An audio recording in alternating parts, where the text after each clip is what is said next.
Hello, everybody, and welcome to another edition of Sanjita News Network. And Gus is here with me today to talk about Captain Rex. The character just released yesterday when you're watching this.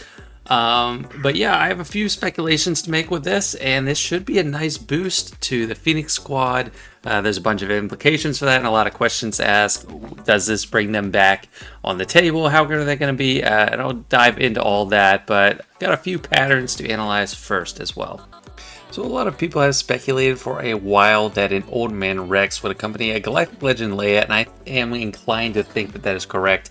The big reason for that is that people think that this old guy shown in Return of the Jedi, I don't think he talks or anything. This is old man Rex. Of course, that's a complete retcon because this was made in like 1983. And Rex didn't exist until the Clone Wars TV show in the mid-2000s, so anything is a complete retroactive continuity action. But Dave Filoni says, I think that Rex is the guy on Endor. So Dave Filoni, if you don't know him, he's George Lucas's direct protege, was behind Clone Wars and Rebels. Most people know him, but anyway, he is the real deal. He's kind of like an authority on the canon of Star Wars, and so if someone can retroactively just make it so, he's one of those. And that is why a lot of people think that in Swiga, an Old Man Rex would signal a Galactic Legend Leia as one of the marquees needed for Leia. So what do we actually know about how CG releases Galactic Legends? Well, there have been a few main ways. There was Phase 1, where it was Rey and Kylo. Those were the original, came out at the same time. Phase 2, JML and Sith Eternal Emperor. All four of those came out in 2020. It's kind of crazy. And they came out in pairs, Light Side, Dark Side. But in 2021, we got JMK and Lord Vader spread out. And then 2022, we got Jabba. For Jabba, this is the one that we're going to use kind of the model for of what to expect. But we had a few more keys come out, 1, 2, 3, and then we got the other requirements revealed to us before Jabba came out in September of last year. So first here we got Chrysanthemum. This was announced on July 19th of last year, so almost a month from now if we're going directly year to year. But there are a lot of similarities in how the years are progressing. The year 2023 is progressing compared to 2022. For example, at the end of 2022, I know I talked about 2023, 2022, but at the end of 2022, we got Dr. Aphra, which was comparable to Starkiller, and they both were kind of around Thanksgiving. Also, last year, we got Grand Inquisitor, the legendary event for the year, his kit reveal came out June 21st, in the event shortly after that. But that is comparable to Cal Kestis for this year. We have 5 marquees that came out that are going to be needed for Grand Inquisitor, or needed for Cal Kestis, just like we had 5 marquees last year needed for Grand Inquisitor. And if this kit came out tomorrow, compared to today, I'm recording on June 20th, then it would be exactly the same for the legendaries. So if 2023 holds the same pattern we saw at the end of 2021 and at 2022, we can probably expect to see a Galactic Legend announced in the July State of the Galaxy, because this was in the State of the Galaxy that Jabba was announced. We know we're getting a road ahead in June, but I think that'll be more to do with Cal Kestis and maybe something different like a territory war revamp or some kind of game mode update. But if it holds to the pattern, we can expect that in about a month or so. And well, yeah, Chrysanthemum was in mid-July last year, and Rex is coming mid-June. I don't think that's necessarily defeating because they could still announce another marquee that just is announced at the same time as Galactic Legend Leia. And Rex is more of the subtle canary in the coal mine that people that know what they're looking for are seeing. And it would totally make sense to have a Galactic Legend Leia. She doesn't have to, I mean, she does have something to do with Jabba, and it's kind of in the same movie. But they said in this State of the Galaxy, Jabba has no Galactic Legend counterpart, like Rey or Kylo or Luke and Sith Eternal Emperor, and that actually came true. We still haven't had another Galactic Legend since then, and I think that's player friendly to have fewer Galactic Legends. I mean, 2 at a time, which is really hard to keep up with. But now let's look at, is Galactic Legend Leia the next best choice for Galactic Legend, period, and why is that the case? I think Galactic Legend Leia would make a lot of sense because she would theoretically be a rebel, and that is a major faction not represented by any of the Galactic Legends currently. And currently, each Galactic Legend has one main focus for a faction. Even though there are dual factions, like Lord Vader is a Sith, he doesn't care about Sith. He doesn't have much synergy with other Sith. You're not trying to put Sith under him or put him with other Sith in his kit. He even has anti-Terminator. He's immune to Terminator manipulation, so he can't run him over Palpatine. So they're really good about separating this out. I mean, Supreme Leader Kylo and Rey, they're strictly First Order and Resistance. Same with Sith Eternal Emperor, strictly Sith. But Jedi Master Kenobi, while he is Jedi, he's focused on Galactic Republic strictly, because Jedi Master Luke was already there for Jedi. So Galactic Legend Leia would make perfect sense. I mean, first of all, I think, even though they said there's no counterpart to Jabba, I think a light side Galactic Legend is needed. And other than Galactic Legend Leia, the only other candidate right now that I'd want to see or could possibly see something Old Republic related. I think I've heard Satele Shan thrown around, maybe the Exile from KOTOR 2. That could be a light side Galactic Legend, but I do think right now we're going more towards Galactic Legend Leia, with this year being the 40th anniversary of Return of the Jedi, and also considering what requirements they'd be able to get out of us. There's two main ways that CG can ensure that they get a decent amount of spending or a decent amount of resource allocation for Galactic Legend, and that is one with marquees, because everyone has to farm the new characters. Two, they can have really high relic requirements, or three, they can have you gear up characters that you don't care about or don't use. And if you want to just get a quick glance to help speculate which kind of Galactic Legend you'd see next, just go to an in-game player like myself, invert their roster and look at the bottom and try to see what you can put together from all of these. And there are tons of characters at the bottom that would fit in with a Galactic Legend Leia. First of all, Ewoks. I mean, I have no need to gear up my Ewoks. I put Papalu to gear 12, trying to get through that one, what was it, the Galactic Challenge, but it didn't work. And yeah, so I just have him at gear 12. The rest I have under gear 12, and this is at a time, like, look at all these greens. I could put all these characters up another gear level if I wanted to, but I have no need to. So Ewoks would be a obvious draw, because Leia had the most interaction with them in Return of the Jedi. She had, like, the first interaction with Wicket at the beginning, and then was paraded around at the end. So Ewoks will make a lot of sense. You could also probably easily see an Akbar thrown in there. He had interactions with Leia. And I think Phoenix would even be a good speculation for that too, because people don't gear up their Phoenix. And Princess Leia did make an appearance in Rebels. And also Captain Rex came out, so it would just make a ton of sense. I mean, a lot of these down here, I don't really relate to Galactic Legend Leia probably, but Phoenix and Ewoks definitely would be an easy pull.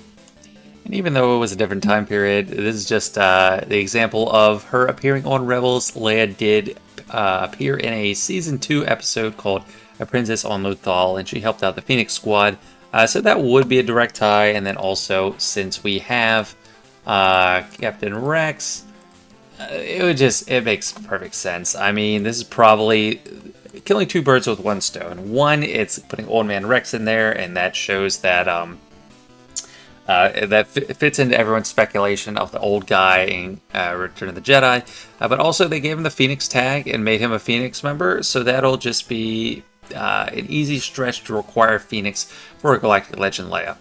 And I'm also just going to take a look at his kit right now. I do think it looks pretty good. I don't know if he's going to make Phoenix viable right now, but you got to think that he is going to be sharing another better unique with the team.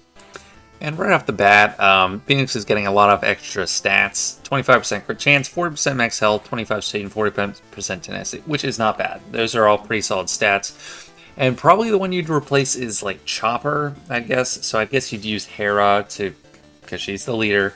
Kanan, Ezra, Zeb, because he has protection, recovery, days, and all that. And then Rex. And the way that the Phoenix uniques work, the unique sharing through Hera, you basically, when you read through it, you can just replace the name of the character, like Rex. You can replace it with just anyone's name, and like you could replace it with Ezra, Kanan, and Zeb and Hera all at the same time. So that's where you're getting the mass assists here. Whenever another Phoenix ally uses a special ability, Rex assists dealing 40% less damage. That's going to mean everyone's going to assist. So you're going to get a lot of all the effects you could get from all those basics, which is actually pretty fantastic when you think of what the basics are. I mean, Zeb has an awesome basic, can daze, can stun. If they're already dazed, Kanan inflicts defense down. Hera inflicts expose, and Ezra double taps for more damage, so it's going to be awesome. Now, whenever a clone trooper ally falls, that's for clone troopers, so I'm not going to talk about that. And that probably won't be shared in the same capacity. Yeah. So whenever a clone trooper ally falls below 50% health, they recover to 35% health and protection. So that would just apply to him, really, because the other Phoenix allies aren't clone troopers. But then when clone trooper or Phoenix allies are inflicted with a debuff, he gains 5% turn meter and all allies recover 5% health. So I think that'd probably be everyone's getting the turn meter and everyone's recovering 5% health and protection. I mean, all allies is built into it, but the turn meter, I would think, is going to everyone. And then for the health recovery, I wouldn't think this is like multiplied like times 5, like it's applying to everyone. But if everyone gets debuffed, I would assume everyone gets 25% health and protection.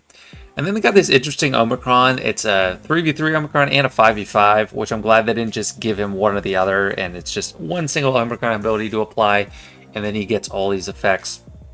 But in all Grand Arenas, just flat, just applies to 5v5 and 3v3. He gains 30% crit damage, an additional 60% max health, and 25 speed.